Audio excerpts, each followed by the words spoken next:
Ці кадри, де поряд з президентом України Петром Порошенком сидять бійці на футбольному матчі, облетіли всю країну.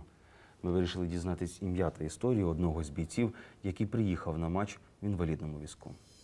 Київський військовий шпиталь. За рік лікування тут пройшло понад 5 тисяч військовослужбовців, зокрема і армійці, які дістали надтяжкі поранення.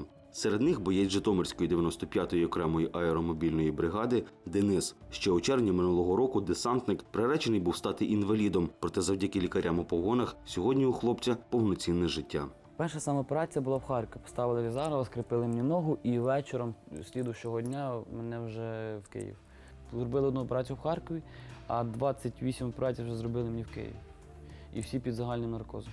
Привезли мене сюди, взагалі, можна сказати, на ампутацію, тому що і закордонні лікарі приїжджали, сказали, що нема тут взагалі що спасати. Але дякуючи нашим лікарям, які сказали, ми будемо боротися, що в мене є шанси, і вони мені спасли ногу. Да, багато операцій, да, багато треба було намучитись, пережити, куча пересадок різних, але нога є, і я знаю, що я буду на неї ставати. Той страшний день Денис ніколи не забуде. У складі підрозділу він із своїми побратимами відправився на зачистку околиць міста Слов'янська. Дорогою їхню колону декілька разів обстрілювали із зброї різного калібру. Автомати, гранатомети, міномети, БТРи – ніщо не зупинило десантників на шляху до виконання бойового завдання. З кожним метром просування вперед інтенсивність вогню і влучність ворожих куль та снарядів збільшувались. У таких умовах важко уникнути втрат. Ти не сховайся ніде, тому що возвишеність трошки мост. Пулі свисять над головою так, що напарник у тебе стоїть метр, ти його не чуєш реально, тому що всі стріляють, стріляє КПВТ, стріляє ПКТ, стріляють автомати. І нас буквально накривали з трьох сторін, тому що з заводу валили, із блокпоста валили, і з зеленок валили. Після декількох годин такого важкого просування десантники вийшли на блокпост терористів і захопили його. Саме під час цієї збройної сутички Дениса і було поранено. Зараз я покажу. У мене Лізарова стояв, ото все вирвало з ноги. Вона телемпалась отак, мені просто я повше, і від того зрива ще 4 хлопці отримали осколочні поранення. Мені ще хлопець кричить з першої роти: кинь патрони, у мене ще 2 магазини на 2 рожка було в броніку, я йому ще кину ці патрони. В цей час, коли йому дають ці патрони, біля нього зривається вог. Вог йому осколочки ці в очі попадають. Він теж сидить, кричить, той лежить з розірваною рукою, там капітан без сознання лежить, кусок ноги, це страшно все. Дружба там на передовій вдвічі, а то й втричі міцніша. Адже в бою твій товариш – це твій перший рятівник. Саме завдяки бойовим побратимам Дениса було евакуйовано в безпечне місце.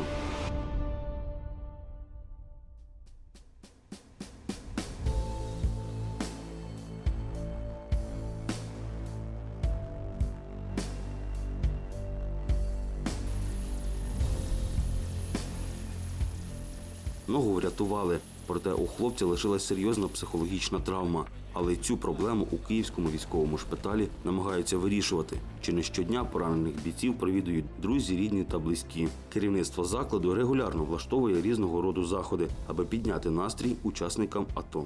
Ми вважаємо такий підхід до наших хворих, що вони, окрім медичного лікування, потребують такої соціальної реабілітації. Тобто ми проводимо зустрічі як з письменниками, артистами, з якимись цікавими людьми, з якимись кінематографістами.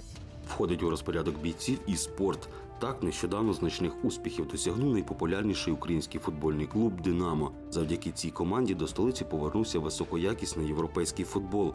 На матчі Ліги Європи «Динамо Евертон» на столичний Олімпійський завітало майже 68 тисяч вболівальників, що стало рекордом турніру. Серед тисячі фанатів були поранені в АТО військовослужбовці. Тут вони опинились завдяки запрошенню президента країни Петра Порошенка. За перебігом матчу Денис спостерігав поруч з Верховним головнокомандувачем Збройних сил України. А саме більше мені підтвердило, у мене був день народження, і грало «Динамо Евертон». Запросили 20 бійців АТО в президентській ложі.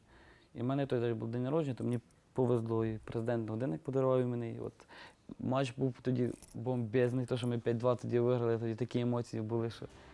З того часу Денис регулярно підтримує улюблену команду. Чи то на домашній арені, чи то на виїзних матчах. Разом із футбольною збірною України хлопець побував в Іспанії, з «Динамо» в Італії. Після того збірна Федерація футболу запропонували полетіти в Іспанію. Тоді спитали після матчу, в кого є паспорта, це все.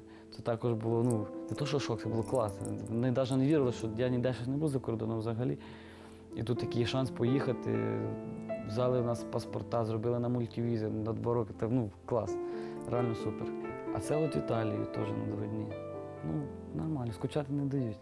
Коли до нас звертаються або волонтери, або державні якісь інституції, ми завжди йдемо на зустріч в плані проведення спільних соціальних заходів. За місяць мине рік, як Денис на лікарняному ліжку. Бігати, як кажуть лікарі, хлопець вже не зможе. Проте він сповнений оптимізму і в майбутньому хотів би спробувати себе у якомусь параолімпійському виді спорту. Таке натхнення та жагу до життя йому подарували ті, хто завжди пам'ятає про своїх захисників.